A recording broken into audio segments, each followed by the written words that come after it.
El silencio de los lugares olvidados tiene su propia voz. No es la ausencia de sonido, sino un coro de ecos ahogados, la memoria de los suspiros, los gritos y las oraciones que quedaron atrapados entre sus muros. En el corazón histórico de Puebla de Los Ángeles, México, bajo las opulentas baldosas de un palacio virreinal que estaba siendo restaurado en 2023, un equipo de obreros encontró uno de esos silencios, un silencio que estaba a punto de gritar. Todo comenzó con una anomalía en los planos originales del siglo XVIII, un espacio vacío, un hueco en la arquitectura que no debía existir. Los capataces, ansiosos por cumplir con los plazos, ordenaron derribar el muro sin más. «Será una vieja letrina o un almacén tapiado», dijo uno de ellos, su voz resonando con una confianza que pronto se haría añicos. El primer golpe de la mandarria sonó sordo, antinatural. El segundo no produjo un estruendo, sino un gemido, un crujido largo y resonante, como si la propia casa se quejara. Con el tercer impacto, el muro se rindió. Un rectángulo de oscuridad perfecta se abrió ante ellos, vomitando una ráfaga de aire tan frío que les erizó la piel a través de la ropa de trabajo. Era un frío de cripta, un frío de profundidad, un frío que no pertenecía a la cálida tarde poblana. Ricardo, el más joven del equipo, fue el primero en asomar la cabeza, su linterna temblando en su mano. Lo que esperaba ver era escombros, ratas, quizás alguna viga podrida. Lo que vio, en cambio, le robó el aliento. La luz de su linterna no fue absorbida por la oscuridad, sino que fue capturada, multiplicada y devuelta en un millar de fragmentos danzantes. La habitación no estaba vacía. Estaba llena, llena de espejos, decenas de ellos, de todos los tamaños, espejos de cuerpo entero, con marcos de plata ennegrecida, espejos de mano con mangos de marfil amarillento, espejos redondos, ovalados, rectangulares, todos apoyados contra las paredes, apilados en las esquinas, cubriendo casi cada centímetro del espacio. El polvo de siglos cubría sus superficies como un sudario, pero aún así, brillaban con una luz propia, una luminiscencia interna que parecía palpitar al ritmo de un corazón inexistente. Los otros trabajadores se agolparon detrás de Ricardo, sus murmullos de asombro convirtiéndose en un silencio incómodo. Algo estaba mal, terriblemente mal. No eran sus propios reflejos lo que veían en los cristales empañados. Al principio, eran solo formas, manchas oscuras atrapadas en el azogue. Pero a medida que sus ojos se acostumbraban, a medida que la luz de las linternas se estabilizaba, las formas tomaron contornos. Eran rostros, cientos de rostros, hombres, mujeres, niños, nobles de facciones altivas y campesinos de piel curtida. Sus bocas estaban abiertas en gritos silenciosos, sus ojos desorbitados por un terror que había perdurado por más de 250 años. No eran pinturas, no eran grabados. Parecían moverse, retorcerse justo bajo la superficie del cristal, como si estuvieran ahogándose en un mar de plata líquida. Las expresiones cambiaban sutilmente, un parpadeo aquí, una contracción de dolor allá. Estaban vivos y a la vez eternamente muertos. Un grito ahogado escapó de la garganta de uno de los hombres. Dejó caer su linterna, que rodó por el suelo y se apagó, sumiéndolos de nuevo en una oscuridad casi total, rota solo por el débil resplandor que emanaba de los propios espejos. El silencio que siguió fue más pesado, más aterrador que cualquier ruido. Estaban en un mausoleo de almas, una biblioteca de agonías. La noticia del hallazgo corrió como la pólvora, pero fue sofocada con una rapidez antinatural. Antes de que la policía local o el Instituto Nacional de Antropología e Historia pudieran acordonar la zona, un equipo de hombres y mujeres, vestidos con trajes impecables y rostros impasibles, llegó en vehículos negros sin matrícula. Se presentaron como miembros de una oscura fundación privada para la preservación del patrimonio confidencial, una entidad de la que nadie había oído hablar. Confiscaron los espejos con una eficiencia fría y metódica, silenciaron a los trabajadores con acuerdos de confidencialidad y sumas de dinero que eran a la vez una oferta y una amenaza. La historia oficial fue que se había encontrado una colección de valiosos espejos virreinales, frágiles y contaminados con mercurio, que requerían un manejo especializado y secreto para su restauración. La habitación fue sellada de nuevo, esta vez con concreto armado. En menos de 24 horas, era como si el descubrimiento nunca hubiera ocurrido. Pero no pudieron borrarlo todo. Ricardo, en el pánico inicial, había tomado algo, un pequeño espejo de mano que había caído cerca de la entrada.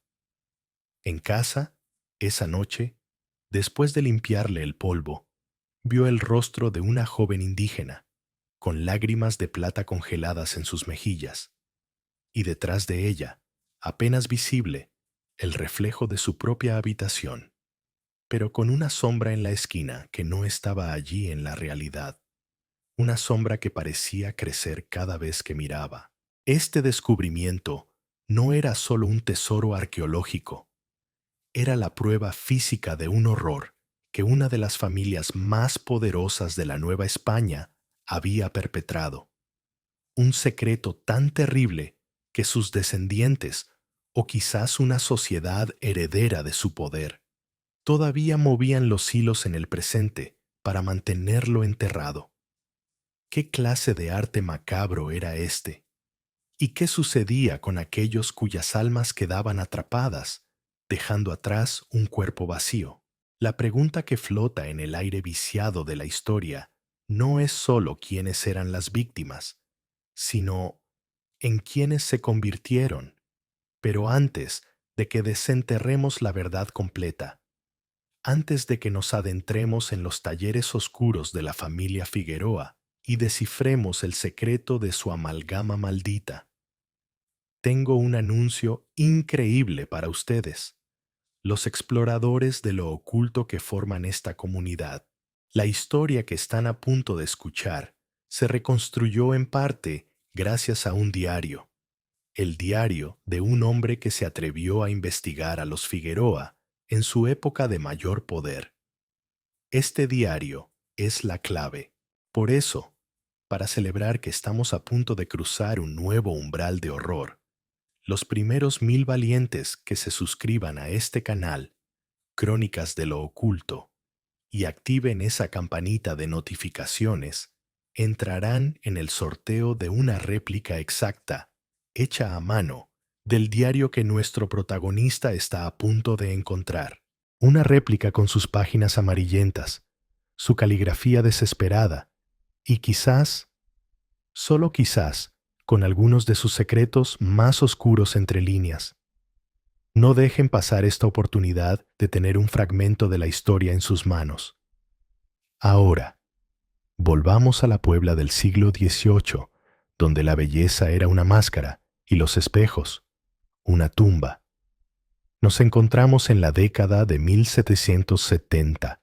Puebla de Los Ángeles es la segunda ciudad más importante del Virreinato de la Nueva España, una joya de la corona española tallada en cantera y talavera. Sus calles son un tapiz vibrante y contradictorio. El poder y la piedad se manifiestan en las fachadas de más de 60 iglesias, cuyos campanarios compiten por tocar el cielo y cuyas cúpulas, cubiertas de azulejos brillantes, deslumbran bajo el sol del altiplano. La riqueza, extraída de la grana cochinilla, de la plata de minas lejanas y del comercio con el lejano oriente a través del galeón de Manila, se pasea por la Plaza Mayor en forma de elaborados carruajes, vestidos de seda y joyas que harían palidecer a una reina europea. Pero bajo esta piel de opulencia barroca late un corazón más antiguo y oscuro. La ciudad fue construida sobre un lienzo indígena, y las viejas creencias, los antiguos dioses de la tierra y el volcán, nunca se fueron del todo. Se disfrazaron de santos, se ocultaron en los rituales populares, susurraron en la lengua náhuatl que se mezclaba con el castellano en los mercados. La sociedad era una pirámide rígida e implacable. En la cúspide, los peninsulares, españoles nacidos en Europa, ostentando los cargos más altos. Debajo de ellos, los criollos, hijos de españoles nacidos en América, ricos y cultos, pero resentidos por el techo de cristal que les impedía el poder absoluto. Más abajo, una compleja red de castas, mestizos, mulatos, zambos, y en la base, la vasta población indígena, los dueños originales de la tierra, ahora a menudo relegados a la servidumbre o a trabajos extenuantes, y los esclavos africanos, cuyas cadenas resonaban en silencio en las grandes haciendas y casonas. En este mundo de apariencias, donde el estatus lo era todo y un buen nombre valía más que el oro, florecía la familia Figueroa. Su taller, el Reflejo Divino, no era un simple negocio, era una institución. Don Ambrosio Figueroa, el patriarca, era un hombre cuya sonrisa nunca llegaba a sus ojos, fríos y calculadores como dos piezas de obsidiana pulida. Era un maestro artesano, un genio de la alquimia del vidrio y el azogue, pero sobre todo, era un estratega brillante. Había posicionado a su familia como el epítome del éxito criollo, devotos, caritativos y proveedores de un lujo indispensable para la élite. Sus espejos no eran meros objetos, eran símbolos de estatus. Se decía que un salón no estaba completo sin un Figueroa. Su esposa, doña Elara, era la otra cara de la moneda. Si don Ambrosio era el cerebro frío, ella era el corazón fanático. Su piedad era una armadura y un arma. Se la veía en misa diaria, arrodillada sobre el frío suelo de piedra, sus labios moviéndose en una oración perpetua. Financiaba orfanatos y conventos, y su discurso público estaba siempre salpicado de alusiones a la gracia divina y a la necesidad de la pureza. Pero quienes la servían en casa hablaban en susurros de una crueldad gélida, de un fervor que bordeaba la locura. Creía que la humanidad era una creación imperfecta, manchada por la voluntad, la emoción y el pecado. Su misión, y la de su familia, no era un negocio, sino una corrección divina.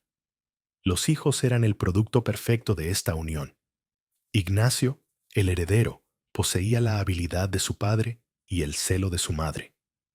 Sus manos, que podían dar forma a los marcos más delicados, eran capaces de una crueldiente frialdad. Se rumoreaba, entre la servidumbre que disfrutaba atrapando insectos y arrancándoles las alas, observando su inútil lucha con una fascinación clínica. Catalina, la hija, era una belleza silenciosa y etérea. Se movía por la casona familiar como un fantasma, sus ojos siempre fijos en los reflejos de los muchos espejos que decoraban las paredes, como si conversara con alguien que solo ella podía ver.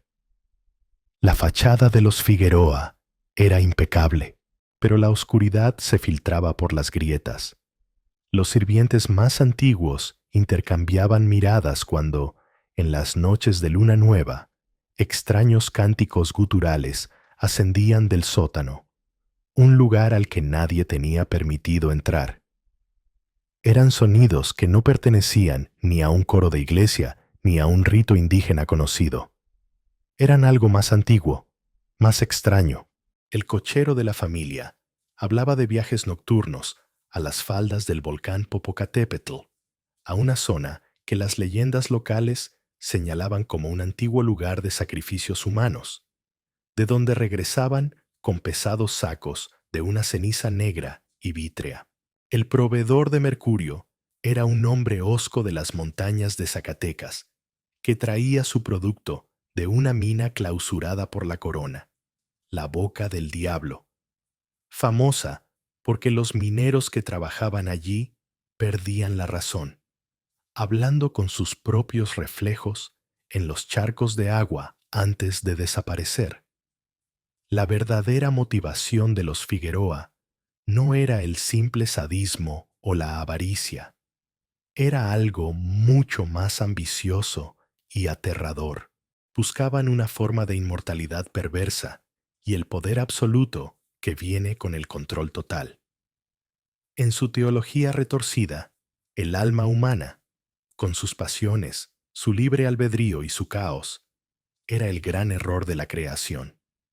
Al capturar el alma en sus espejos, en una matriz perfecta de plata, mercurio maldito y ceniza de sacrificio, no la estaban destruyendo.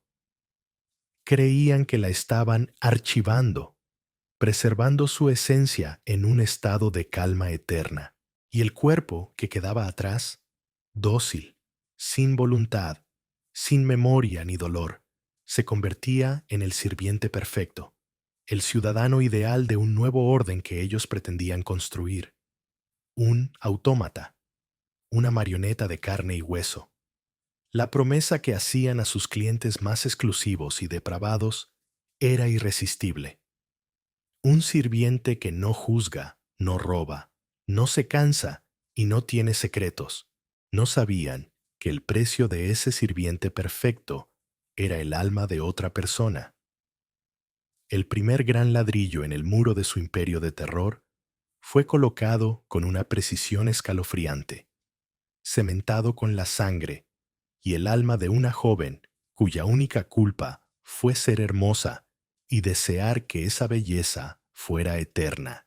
Su nombre era Isabela, una joven mestiza de 17 años, conocida en los círculos artísticos de Puebla por su rostro de simetría perfecta y sus ojos del color del chocolate fundido. Posaba como modelo para pintores, y su vanidad era tan famosa como su belleza. Soñaba con ascender en la escala social, con ser admirada no solo por artistas bohemios, sino por los grandes señores y damas de la ciudad. Los Figueroa la observaron durante semanas. Ignacio la vio por primera vez en el taller de un pintor que había encargado un marco a la familia. Vio la forma en que ella se miraba en un pequeño espejo de bolsillo entre poses, la sonrisa de satisfacción que curvaba sus labios. Era el recipiente perfecto. Su deseo de ser inmortalizada era la llave que abriría su propia jaula. Doña Elara se le acercó un día en el atrio de la catedral, después de la misa. Con su voz suave y meliflua, le habló de un nuevo tipo de espejo en el que su padre estaba trabajando. Una pieza única, hija mía, le susurró, tomando su mano con sus dedos fríos. No un simple azogue, una amalgama secreta que no solo refleja la belleza, sino que la captura, la purifica de las marcas del tiempo. Don Ambrosio busca un rostro de perfección divina para ser el primero en ser bendecido por este reflejo. Un rostro como el tuyo. Isabela, deslumbrada por la atención de una mujer tan importante, aceptó sin dudar. La invitación era para una sesión privada en la casona de los Figueroa, esa misma noche. Se vistió con su mejor falda bordada, se adornó el cabello con flores frescas, y caminó hacia la mansión, sintiendo que su sueño estaba a punto de hacerse realidad. La recibieron con una cortesía que la embriagó. La llevaron no al taller, sino a una habitación especial en el sótano, una que nunca antes había visto. La habitación era circular, sin ventanas.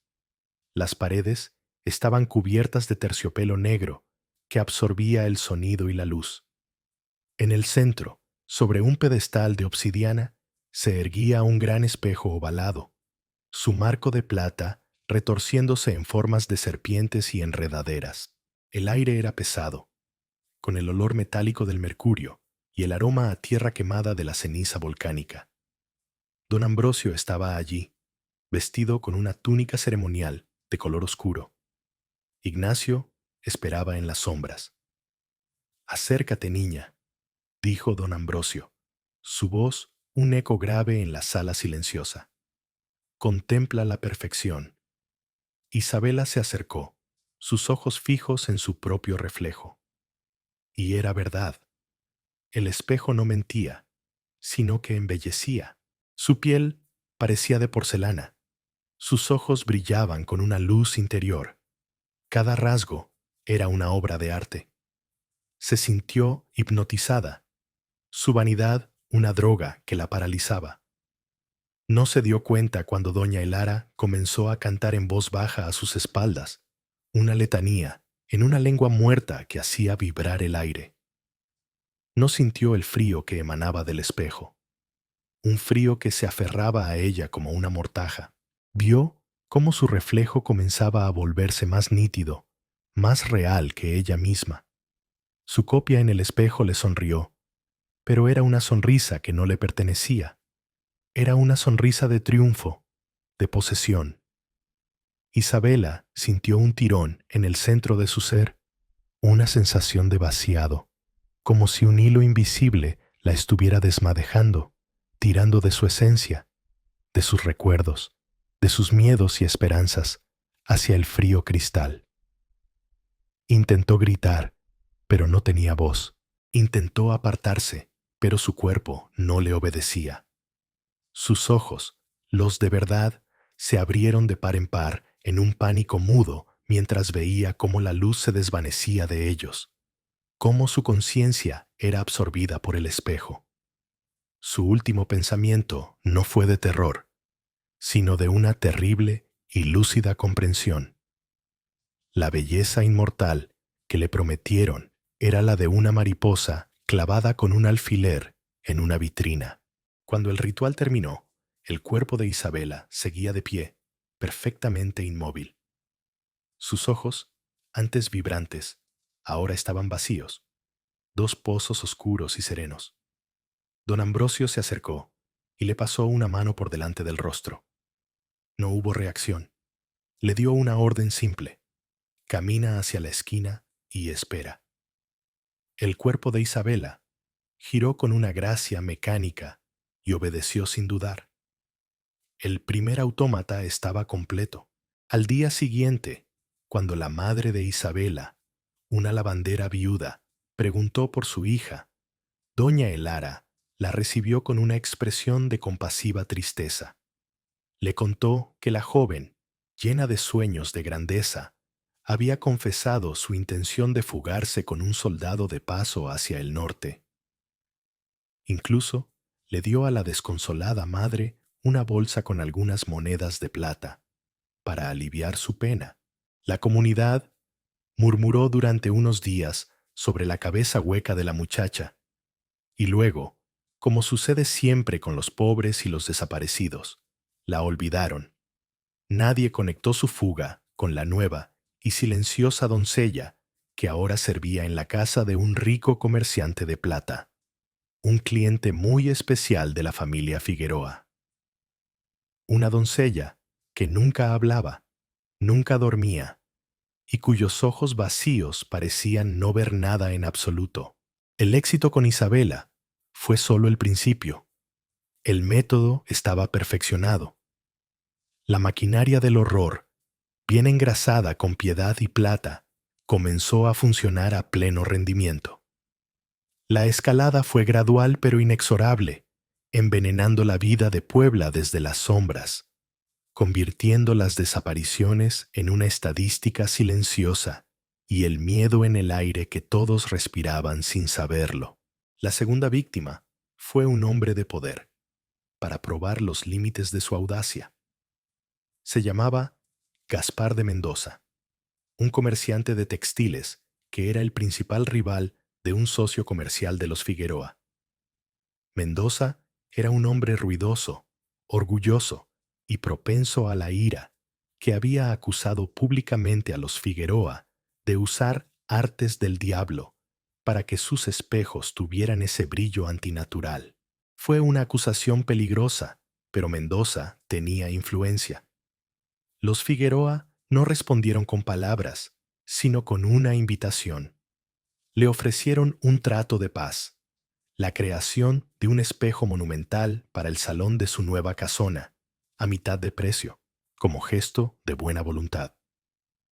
El ego de Mendoza fue su perdición.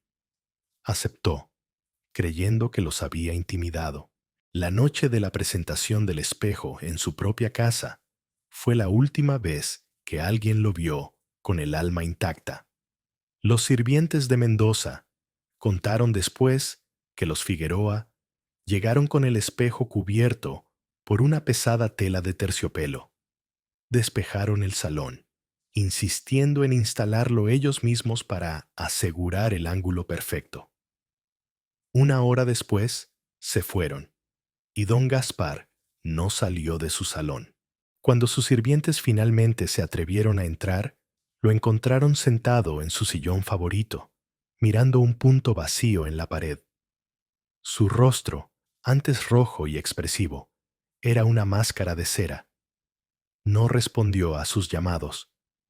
Días después, sus negocios, sin su mano firme, comenzaron a colapsar. La familia Figueroa, a través de su socio, adquirió sus almacenes y rutas comerciales por una fracción de su valor. Un mes más tarde, los pocos que prestaban atención pudieron ver a un nuevo jardinero trabajando en los vastos terrenos de la mansión Figueroa. Un hombre alto y corpulento, con las manos encallecidas de un antiguo comerciante, que arrancaba las malas hierbas con una eficiencia vacía, sus ojos fijos en la tierra, sin reconocer a nadie que pasara a su lado.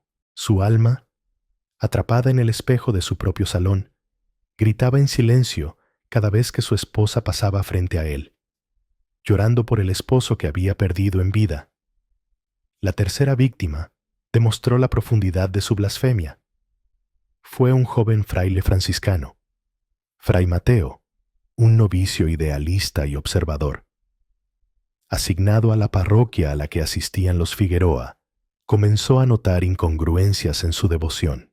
Sus confesiones eran vacías, recitales de pecados menores que parecían ensayados. Sus donaciones, aunque generosas, se sentían como transacciones, pagos por un silencio que él no comprendía. Empezó a sentir una profunda inquietud, una frialdad que emanaba de ellos y que nada tenía que ver con la santidad. Una tarde, siguiendo un impulso, se escondió en el confesionario después de que doña Elara se fuera y la observó desde la celosía. La vio detenerse frente a un gran espejo en la nave lateral de la iglesia, uno donado por la familia. No rezó. Simplemente sonrió a su reflejo, una sonrisa de complicidad, y susurró algo que Fray Mateo no pudo oír, pero que hizo que la llama de las velas cercanas parpadeara y se encogiera. Decidido a descubrir la verdad, el joven fraile comenzó a investigar por su cuenta. Habló con la servidumbre, escuchó los rumores del mercado, indagó sobre la mina de mercurio. Se estaba acercando demasiado. Una noche, mientras intentaba escalar el muro trasero de la propiedad Figueroa para espiar los rituales del sótano, fue capturado por Ignacio. No hubo lucha, no hubo gritos. Simplemente lo llevaron abajo. Su fe fue su tormento final. Mientras lo forzaban a mirar el espejo preparado para él, Fray Mateo rezó, invocó a Dios y a los santos, pero en el reflejo Vio cómo su piedad se convertía en una mueca de horror. El espejo no le robó el alma, se la bebió, saboreando su pureza. Su cuerpo sin alma fue vestido con ropas de campesino y abandonado en un camino rural.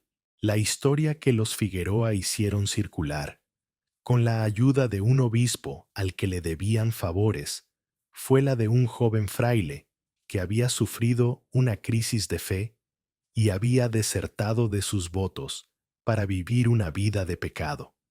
Su desaparición se convirtió en una historia con moraleja sobre la debilidad del espíritu, en lugar de una advertencia sobre un mal inimaginable. Mientras las víctimas se acumulaban en silencio, dos personas en los márgenes de la sociedad comenzaron a conectar las piezas del rompecabezas. Uno era el padre Guillermo, el anciano párroco de Fray Mateo. No creyó ni por un segundo la historia de la deserción. Conocía la fe del muchacho. Comenzó a llevar un diario secreto, anotando sus sospechas sobre los Figueroa, la extraña quietud de sus nuevos sirvientes, la coincidencia de sus éxitos comerciales con las desgracias de sus rivales. Intentó hablar con su obispo, pero fue amablemente silenciado, advertido de no hacer acusaciones infundadas contra una familia tan piadosa y benefactora.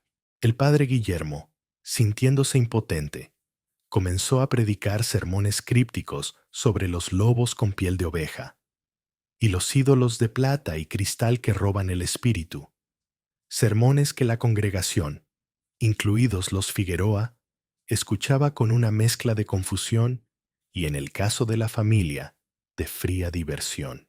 La otra testigo era una mujer conocida como Xochitl, una curandera que vivía en las afueras de la ciudad, heredera de conocimientos precolombinos que la iglesia consideraba brujería.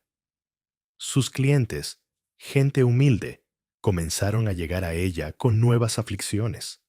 Hablaban de una enfermedad del vacío, una apatía profunda que sentían sus seres queridos después de haber sido contratados para trabajar para familias ricas. Describían pesadillas recurrentes en las que se veían atrapados detrás de un muro de agua inmóvil, incapaces de moverse o hablar. Xochitl, que podía ver el tonali, la energía vital de las personas, empezó a notar que algunos individuos en la ciudad parecían apagados. Sus auras, antes vibrantes, eran ahora apenas un tenue resplandor grisáceo. Un día, una sirvienta de los Figueroa le llevó en secreto una astilla de un espejo roto para que la limpiara de mala suerte. Al tocarla, Xochitl sintió un frío que le quemó los dedos y tuvo una visión. Un rostro gritando, atrapado en el fragmento. Reconoció la ceniza mezclada en el azogue. Era del Popocatépetl, de un lugar sagrado y prohibido, un lugar de poder que los Figueroa estaban profanando. Intentó advertir a la gente usando metáforas sobre nahuales de espejo y ladrones de sombras, pero para la mayoría solo era el balbuceo de una vieja hechicera. Los Figueroa se enteraron de sus advertencias y, en lugar de convertirla en víctima, la desacreditaron. Pagaron a un médico de la ciudad para que declarara que las hierbas de Xochitl eran venenosas, y pronto el miedo a la Inquisición hizo que sus antiguos clientes la evitaran. La silenciaron, dejándola aislada con su terrible conocimiento. El horror ya no era un secreto confinado a los muros de la mansión Figueroa. Se había convertido en una presencia atmosférica, una plaga sutil que se extendía por Puebla. Los campos cercanos a las propiedades de los clientes de los Figueroa se marchitaban sin explicación. Los animales de granja se volvían extrañamente agresivos o apáticos. El aire, en ciertos barrios, parecía más pesado. Y una niebla antinatural a menudo se aferraba al suelo al amanecer, incluso en los días más claros. La ciudad de Los Ángeles estaba siendo lentamente asfixiada por un mal que se escondía a plena vista, reflejado en los hermosos y mortales espejos que todos codiciaban. Las noticias de las extrañas ocurrencias en Puebla, aunque sofocadas y disfrazadas de rumores, viajaron lentamente por los caminos polvorientos de la Nueva España. Llegaron no a los oídos del virrey ni de la audiencia real, sino a una oficina mucho más discreta y temida, el Santo Oficio de la Inquisición. Sin embargo, el caso no fue asignado a un inquisidor regular, propenso a ver herejía en cada sombra. Fue derivado a un hombre especializado en un tipo de investigación muy particular. Su nombre era Fray Antonio de Valdivia, un dominico de unos 40 años, cuya reputación era una mezcla de erudición, escepticismo y un conocimiento profundo de lo que la Iglesia llamaba manifestaciones extraordinarias del maligno. Fray Antonio no era un cazador de brujas, era un erudito, un psicólogo y un detective de lo paranormal. Su misión era discernir entre la histeria colectiva, el fraude y la genuina intervención sobrenatural, y estaba excepcionalmente cualificado para esta tarea debido a una tragedia en su pasado que lo había marcado para siempre. 10 años antes, en un remoto pueblo minero de Oaxaca, había investigado un supuesto culto satánico. Desestimó los testimonios de los indígenas locales como mera superstición, producto de la ignorancia y el sincretismo. Creyó que se trataba de un simple caso de herejía local y se centró en castigar a los líderes por su desviación doctrinal. Se equivocó. No era un simple culto. Servían a una entidad real, una cosa antigua y hambrienta que habitaba en las profundidades de la mina. La noche en que Antonio partió, creyendo su trabajo terminado, la entidad se alzó y el pueblo entero se consumió en una noche de locura y muerte. Antonio sobrevivió, pero el peso de cada alma perdida en Oaxaca se convirtió en una carga que juró no volver a soportar. Esa experiencia le enseñó una lección brutal. El mal a veces usa las máscaras de la superstición y la locura, y el verdadero peligro reside en no saber distinguir la máscara del rostro que oculta. Llegó a Puebla sin pompa ni ceremonia, vestido con el simple hábito de su orden, presentándose como un simple fraile visitando los conventos de la ciudad. Su llegada no alertó a nadie, pero bajo su apariencia humilde, sus sentidos estaban en alerta máxima. Desde el momento en que entró en la ciudad, sintió lo que los aldeanos de Oaxaca habían intentado describirle: una delgadez en el aire, una falta de sustancia espiritual, como si la vitalidad de la ciudad estuviera siendo drenada lentamente. Notó la forma en que la gente evitaba el contacto visual, las sonrisas que no llegaban a los ojos, una capa de miedo y desconfianza que cubría la famosa opulencia de Puebla como una fina capa de polvo. Observó a los sirvientes en las casas de los ricos, notando en algunos de ellos una quietud antinatural, una falta de reacción, una obediencia mecánica que le recordó, con un escalofrío, la mirada de las víctimas de Oaxaca en los momentos finales. Su investigación no comenzaría con acusaciones ni interrogatorios, sino con el silencio y la observación. Se instaló en el monasterio dominico y comenzó a trazar un mapa, no de las calles de la ciudad, sino de las corrientes de poder, miedo y secreto que fluían bajo ellas. Su primer objetivo, la familia Figueroa, cuyo nombre surgía en todas partes, siempre asociado a la belleza, la piedad y una riqueza que parecía inmaculada. demasiado inmaculada. Fray Antonio de Valdivia comenzó su cacería en el lugar más silencioso y revelador de todos, el archivo. Durante semanas, se sumergió en el laberinto de legajos y registros del Obispado de Puebla, un océano de papel amarillento que olía a polvo y a tiempo. Su pretexto era estudiar la historia de las órdenes monásticas en la región, una excusa tan aburrida que le garantizaba la soledad. Día tras día, con una paciencia de cazador, revisaba registros de bautismos, defunciones, matrimonios, donaciones a la iglesia, actas de cofradías. Buscaba patrones, anomalías, y las encontró. La primera pista fue financiera. Al revisar los libros de contabilidad de varias parroquias y conventos, notó la omnipresencia de la familia Figueroa. Sus donaciones eran vastas, pero estaban estratégicamente distribuidas. No solo daban dinero, sino también objetos, cálices de plata, candelabros y, sobre todo, espejos. Notó que las iglesias que recibían los espejos más grandes y ornamentados eran también aquellas cuyos párrocos parecían más dóciles a los deseos del obispo.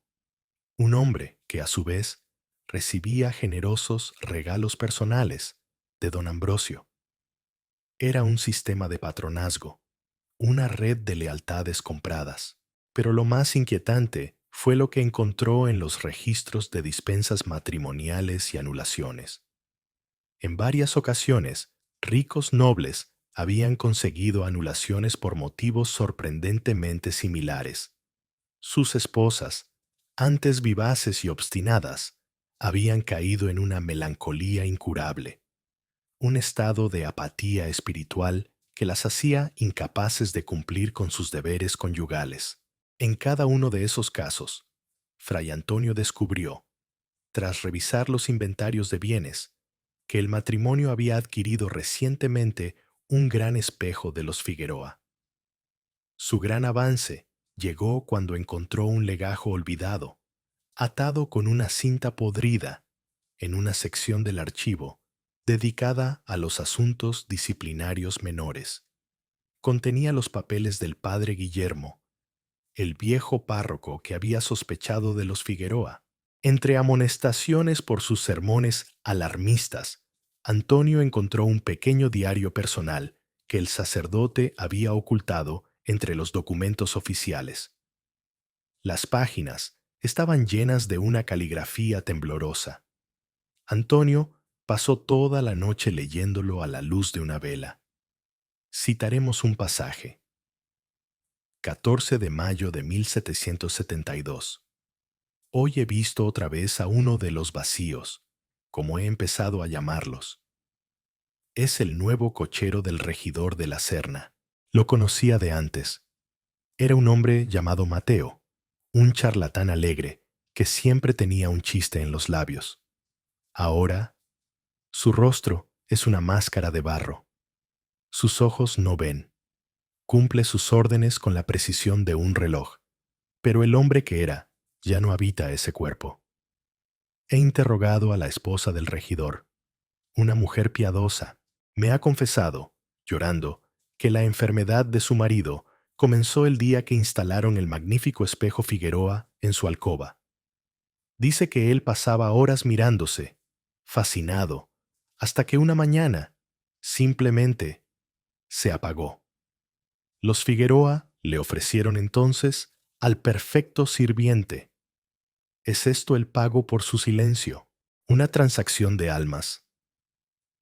El diario estaba lleno de observaciones similares, de desapariciones de gente humilde que coincidían con la aparición de nuevos sirvientes perfectos en las casas de los clientes de los Figueroa.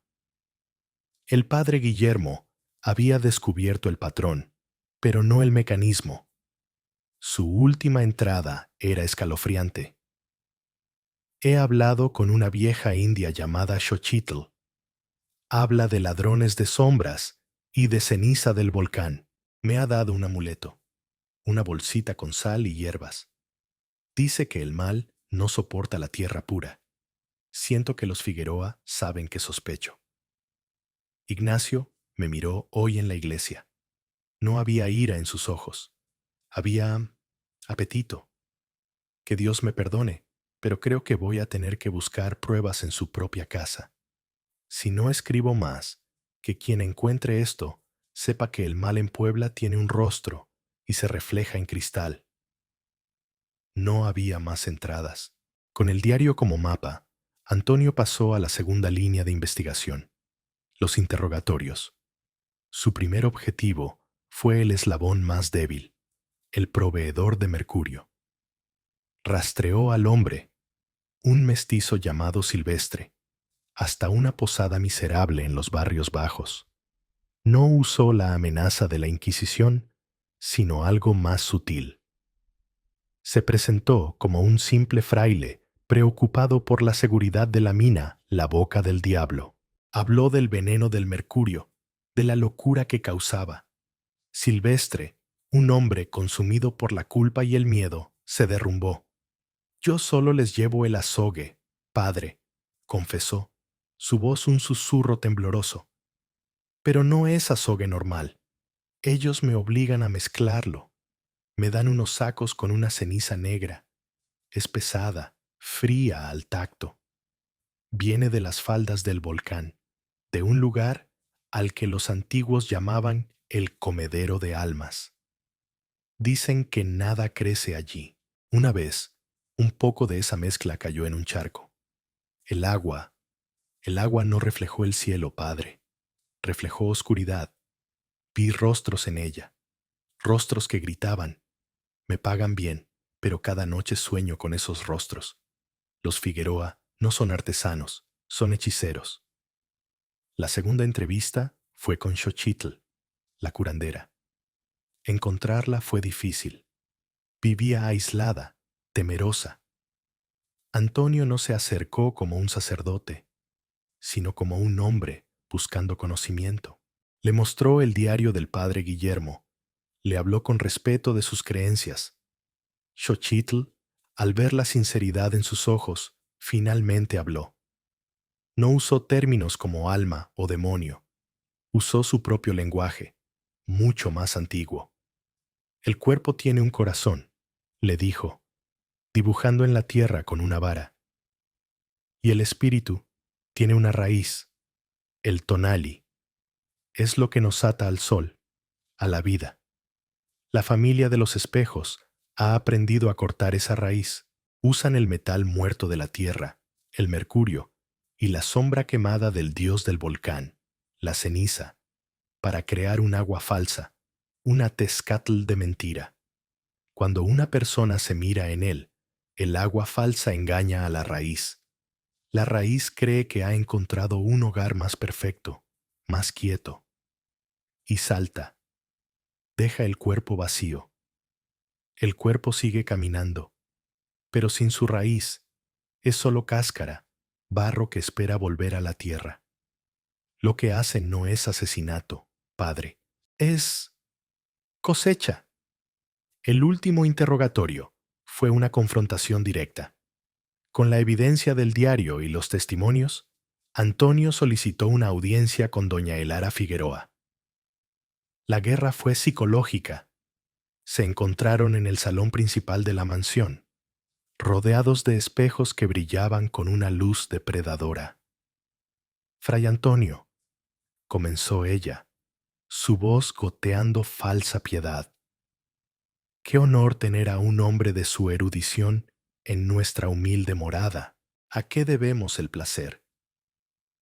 Doña Elara, respondió Antonio, su voz calmada pero firme. Mi visita no es de placer, sino de preocupación.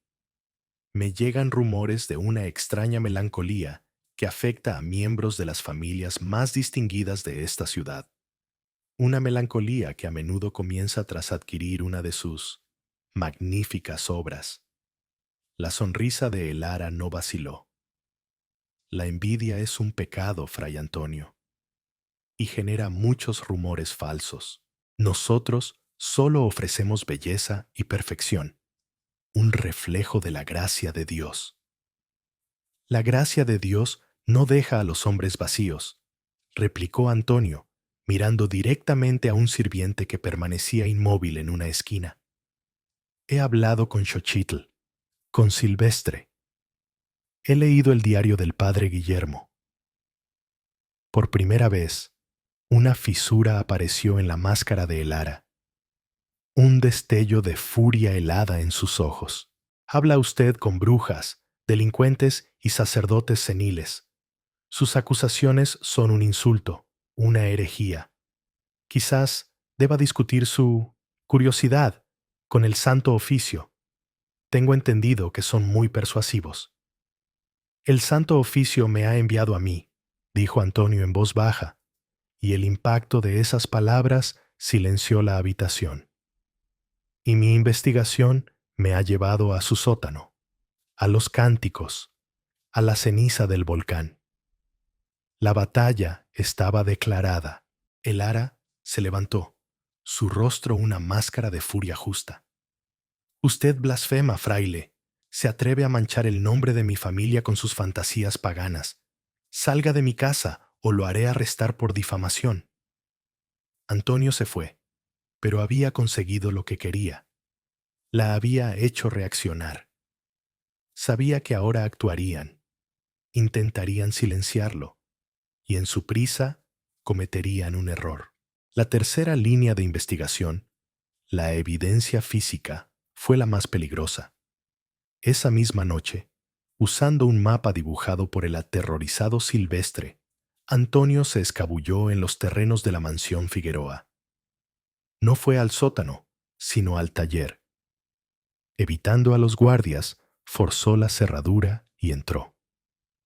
El aire olía a químicos y a algo más, a desesperación estancada. En una mesa de trabajo encontró los ingredientes: un recipiente con mercurio líquido, brillante y mortal, y al lado un saco de la ceniza negra y vítrea. Pero encontró algo más. Oculto en un cajón había un libro encuadernado en piel humana. No era un grimorio europeo.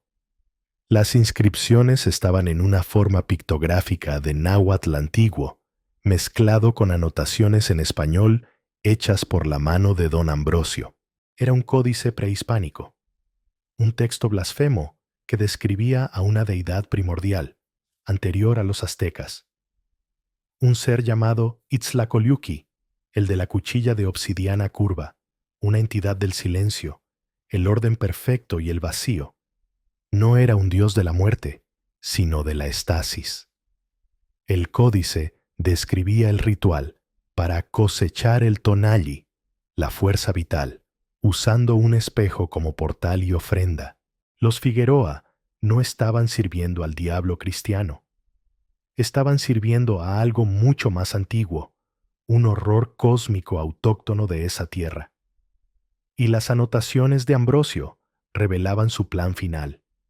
No se contentaban con crear sirvientes. Estaban construyendo un espejo lo suficientemente grande y poderoso como para cosechar a toda la élite de la Nueva España durante una gran fiesta que el virrey iba a celebrar. Planeaban reemplazar a los líderes del virreinato con sus autómatas, tomando el control total. Su objetivo no era el infierno, sino un paraíso silencioso y obediente en la tierra, bajo su control. El gran descubrimiento fue devastador. No se enfrentaba a simples asesinos herejes, sino a los sumos sacerdotes de un Dios olvidado que buscaba devorar la voluntad del mundo. El conocimiento era ahora un fuego en la mente de Fray Antonio. El tiempo se había agotado. El gran baile del virrey, donde los Figueroa planeaban desatar su obra maestra, era en 2 noches. No podía acudir a las autoridades. Los Figueroa tenían demasiados hilos en sus manos. Estaba solo. Su única arma era la verdad que había desenterrado y el coraje nacido de su fracaso en Oaxaca. Esa noche, bajo una luna enferma y velada por nubes, se preparó para descender al corazón de las tinieblas. Vestido con ropas oscuras sobre su hábito, y llevando consigo el pequeño diario del padre Guillermo y la bolsita de sal y hierbas que Xochitl le había dado, se dirigió a la mansión Figueroa. No intentó forzar la entrada principal. Siguiendo las indicaciones del diario, encontró la entrada secreta que el infortunado sacerdote había sospechado. Una sección de la pared trasera de la capilla privada de la familia que se abría al presionar una talla de un ángel llorando. La piedra se deslizó hacia adentro sin ruido, revelando una escalera de caracol que descendía a una oscuridad absoluta y fría. El descenso fue un viaje a otro mundo.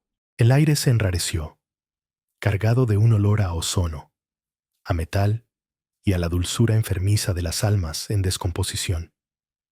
Las paredes de piedra, que deberían haber sido toscas, se sentían lisas y orgánicas al tacto, como el interior de una garganta. La arquitectura misma era una blasfemia. Los arcos no seguían la geometría euclidiana, sino que se curvaban en ángulos imposibles que mareaban la vista y confundían la mente. Símbolos extraños, una mezcla de sigilos alquímicos y glifos aztecas pervertidos, estaban grabados en el suelo, brillando con una tenue luz fosforescente. Antonio sentía el peso de cientos de ojos invisibles sobre él, las miradas de las almas atrapadas en la misma fábrica de la piedra. Finalmente, la escalera se abrió a una vasta caverna circular, la misma donde Isabela había perdido su alma. Era el santuario del mal, y el ritual final ya estaba en marcha. En el centro de la sala, sobre el pedestal de obsidiana, no había un espejo, sino un crisol gigantesco, lleno de una amalgama de mercurio y ceniza que burbujeaba lentamente, emitiendo un resplandor verdoso y enfermizo. Sobre el crisol, suspendido por cadenas de plata, había un disco de cristal perfectamente pulido del tamaño de la rueda de un carruaje. Era el espejo para el virrey, la llave de su golpe de estado silencioso. La familia Figueroa, vestida con sus túnicas ceremoniales, estaba de pie alrededor del crisol. Don Ambrosio, doña Elara e Ignacio cantaban en el lenguaje gutural del códice, sus voces entrelazándose en una armonía disonante que parecía doblar la luz y el sonido. Pero no estaban solos. A lo largo de las paredes circulares, colocados en nichos, estaban ellos, los espejos, cientos de ellos, y en cada uno un rostro se retorcía en una agonía silenciosa. Eran la batería que alimentaba el ritual, su sufrimiento colectivo la energía que imbuiría al gran espejo de un poder sin precedentes. Y en un altar lateral, atada e inconsciente, yacía una joven, la ofrenda final para consagrar el espejo. Antonio salió de las sombras. «En el nombre de Dios, deténganse», gritó, su voz resonando en el espacio profano. Los cánticos cesaron. Los tres Figueroa se giraron hacia él. No había sorpresa en sus rostros, solo una fría y arrogante certeza. Fue don Ambrosio quien habló, su voz tranquila, la de un profesor instruyendo a un niño. «Dios no tiene jurisdicción aquí, fraile», dijo, haciendo un gesto que abarcaba la caverna. «Este es un templo a un poder más antiguo, más verdadero, un poder de orden, de silencio, el poder de la perfección». «Esto no es perfección, es abominación», replicó Antonio, sosteniendo el diario del padre Guillermo como un escudo. «Ustedes no crean, destruyen, vacían a los hijos de Dios de su esencia». Doña Elara rió, un sonido agudo y quebradizo como el cristal al romperse. «El alma, esa cosa caótica, rebelde, llena de pecado y dolor, es un error de diseño, fraile, un tumor en la creación. Nosotros la extirpamos, Liberamos a la carne de su tirano interno. Creamos paz. Creamos obediencia. Creamos una sociedad que funciona como un reloj perfecto. ¿No es ese el sueño de todo rey, de todo Dios? Es el sueño de un tirano, gritó Antonio. Sirven a una cosa que odia la vida, que odia la luz. Ignacio, que había permanecido en silencio, dio un paso adelante, sus ojos brillando con una luz febril. Y usted, fraile, es la personificación de ese caos. Un grano de arena en nuestro engranaje perfecto, pero un grano de arena útil. Su alma, templada en la duda y la fe, será un condimento exquisito para nuestra obra maestra. Señaló a la joven en el altar. Ella era solo el aperitivo. Su alma, Fray Antonio, será el sello final. Usted tendrá el honor de ser el primer espíritu guardián de nuestro nuevo orden. El ritual se reanudó, más fuerte esta vez. Las caras en los espejos comenzaron a gritar con más fuerza, sus formas distorsionándose. La amalgama en el crisol comenzó a brillar intensamente. Antonio sintió una fuerza invisible tirar de él, la misma sensación de vaciado que Isabela había experimentado. El pánico lo invadió, el recuerdo de Oaxaca, de su impotencia. Pero entonces, su mano rozó la pequeña bolsa que Xochitl le había dado. El mal no soporta la tierra pura. Recordó sus palabras y recordó el códice. El ritual requería un equilibrio perfecto entre los elementos profanos, el metal muerto, la ceniza del sacrificio. No era una batalla de fe contra maldad, sino de química contra alquimia, el ingenio contra la hechicería. Mientras Ignacio y su padre se concentraban en el canto, acercándose a él, Antonio corrió. No hacia ellos, sino hacia el crisol. Esquivó un gesto de doña Elara que hizo que el suelo de piedra se erizara con púas de obsidiana. Con toda la fuerza que le quedaba, arrojó la pequeña bolsa de cuero dentro del burbujeante metal líquido. Por un instante, no pasó nada. Los Figueroa lo miraron con desprecio. Y entonces, la reacción comenzó. La sal pura, la tierra sagrada y las hierbas de la curandera contaminaron la mezcla blasfema. El equilibrio se rompió. La amalgama, en lugar de brillar con un verde estable, comenzó a parpadear, a chispear, a volverse de un color negro violáceo. Un chillido agudo, no humano, emanó del crisol, un sonido de pura agonía metafísica. El poder que los Figueroa habían invocado se volvió contra ellos. La derrota del mal no fue una explosión de luz divina, sino una implosión de oscuridad corrupta. La amalgama contaminada hirvió violentamente, desbordándose del crisol como una marea negra y pulsante. El chillido de la entidad, Itzlacoliuqui, forzada a retroceder de un plano que casi había conquistado, resonó no en los oídos, sino directamente en el cráneo de Antonio, una onda de choque de puro vacío y odio. El gran disco de cristal sobre el crisol se agrietó, las fisuras extendiéndose como una telaraña, y luego estalló hacia adentro con un sonido como el de 1.000.000 de suspiros exhalados a la vez. El poder liberado, caótico y sin control, buscó los recipientes más cercanos, sus invocadores. Don Ambrosio Figueroa, el arquitecto del horror, fue el primero en ser consumido. La piel de su rostro se tensó, se secó y se agrietó como un pergamino antiguo expuesto al fuego.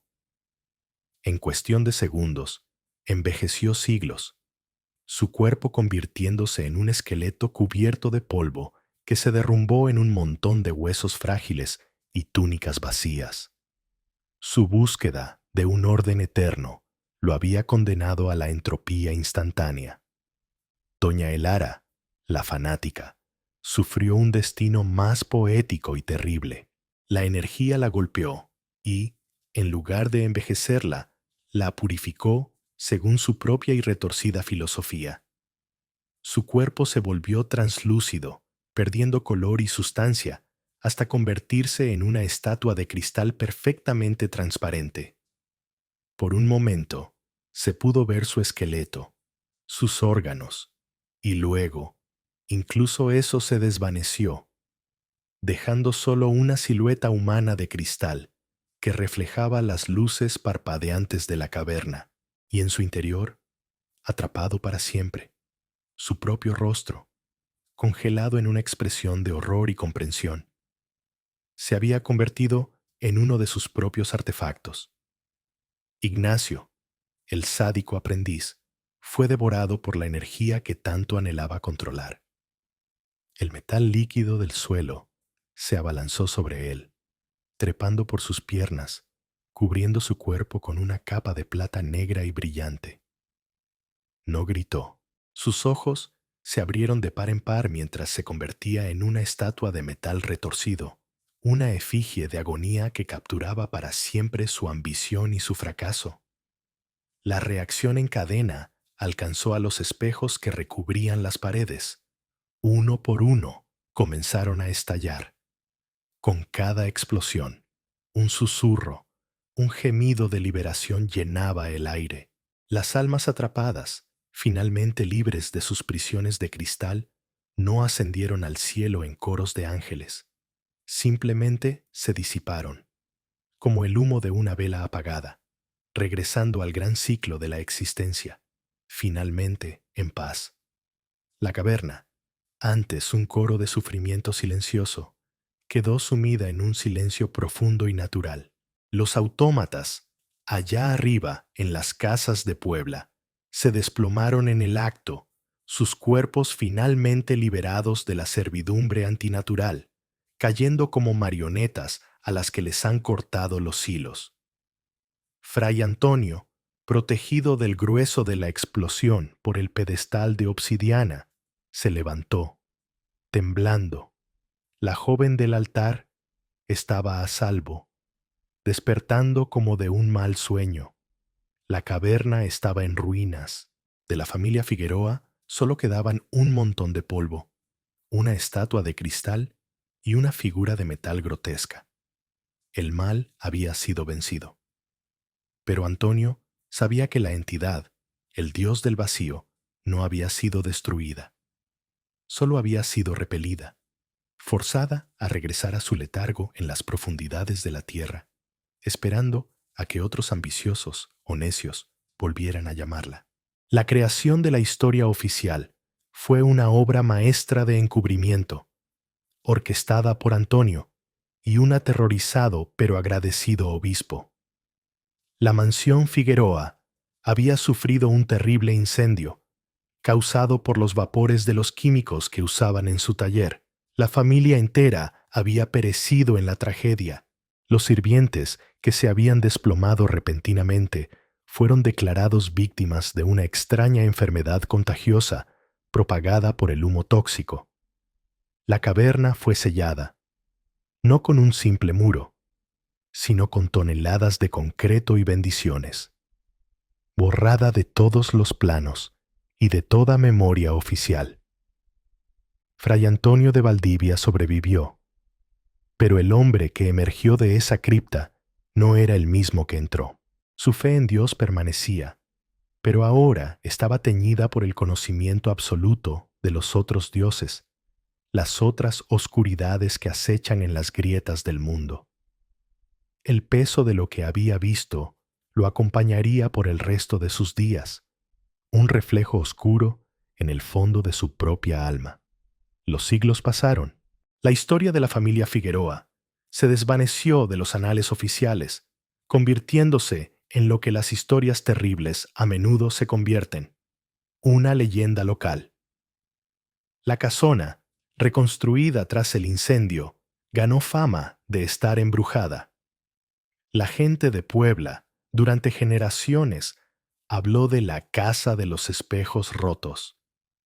Contaban historias de luces extrañas en las ventanas, de susurros en las noches sin viento, y sobre todo, de la sensación de ser observado por ojos invisibles.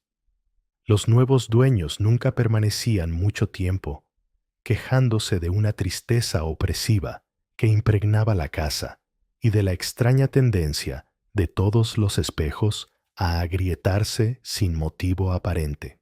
El eco del mal era persistente, una mancha psíquica en la tierra que se negaba a desaparecer por completo. ¿Y qué fue de Fray Antonio de Valdivia? No regresó a una vida tranquila de erudición. La confrontación con los Figueroa no fue un final, sino un comienzo. Dedicó el resto de su vida a ser un guardián silencioso. Usando su posición y la influencia del obispo de Puebla, fundó en secreto lo que llamó el Archivum Anomalia Extraordinaria, el Archivo de Anomalías Extraordinarias. No era una sociedad secreta de guerreros, sino una red de informantes y eruditos, sacerdotes, bibliotecarios. Incluso respetó y consultó a curanderos y sabios indígenas. Su misión era recopilar, investigar y contener conocimientos prohibidos.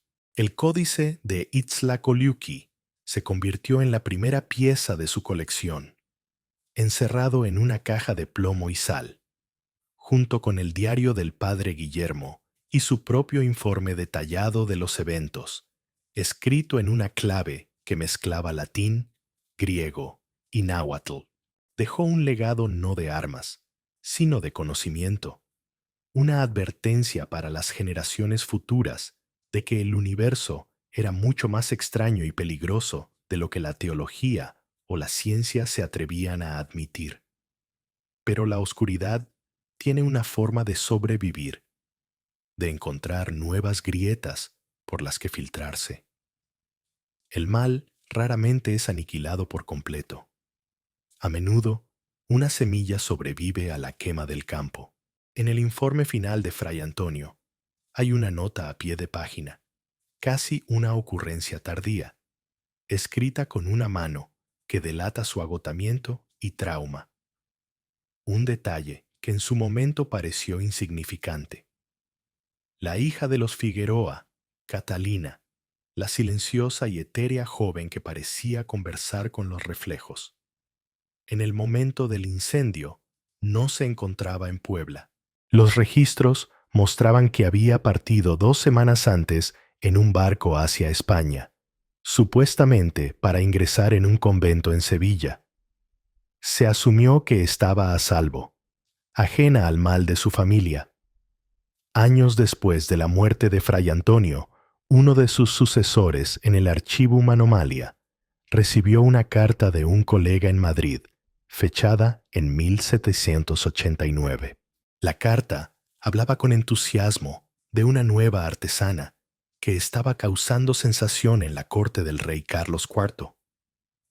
Una misteriosa y brillante fabricante de espejos cuyo trabajo era de una belleza sin igual. Sus espejos, se decía, tenían la asombrosa cualidad de hacer que cualquiera que se reflejara en ellos pareciera más joven, más vital, más perfecto. Su nombre era Catalina Figueroa, y el corresponsal terminaba la carta con una nota inquietante. Su éxito es notable, pero hay un rumor extraño que la acompaña. Uno de sus clientes más recientes, el duque de Alba, ha comentado lo complacido que está con su nuevo ayuda de cámara, un hombre que antes era conocido por su insolencia y pereza, y que, tras la llegada de un nuevo y magnífico espejo a sus aposentos, se ha vuelto, en palabras del propio duque, milagrosamente dócil y obediente. La amenaza no había muerto en el fuego de Puebla, simplemente había cruzado el océano. Si esta historia te ha helado la sangre y te ha hecho mirar 2 veces tu propio reflejo, compártela. Dale a me gusta para que el algoritmo no entierre estos secretos. Y lo más importante, no olvides suscribirte y activar las notificaciones, porque los horrores de la historia son un libro interminable, y los secretos más oscuros aún esperan ser revelados. Nos vemos en la próxima crónica. La próxima crónica. La próxima